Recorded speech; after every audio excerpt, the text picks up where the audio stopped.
Welcome to the last breakfast. Please enjoy the video. You'll begin by confirming prerequisites. Bluetooth enabled on both devices and your phone's Bluetooth tethering active. On Windows, open Settings then Devices, then Bluetooth and other devices. Make sure Bluetooth is discoverable. Once done, click Add Bluetooth or other device and choose Bluetooth. You're initiating the wireless link now because Windows must pair to exchange network access. This pairing step authorizes the PC to use your phone's internet, so don't skip confirming any PIN prompts that appear on both devices. After selecting your phone from the Add a Device list, you'll confirm the PIN displayed. Accept it on both ends so the Bluetooth link is trusted. Once paired, Windows creates a Bluetooth network connection adapter.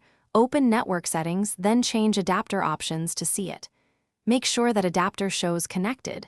If not, right-click and choose Enable.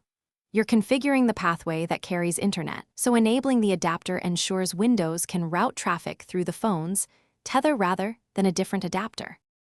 Now enable Bluetooth tethering on your phone, sometimes labeled Internet via Bluetooth, and watch Windows detect internet access through the Bluetooth network connection. If traffic still uses another adapter, adjust adapter priority by setting a lower metric for the Bluetooth adapter in its properties. If problems occur, a quick fix is to restart Bluetooth on both devices, stop and start the Windows Bluetooth support service, then repair. These steps refresh the link and resolve most connectivity or authentication glitches quickly.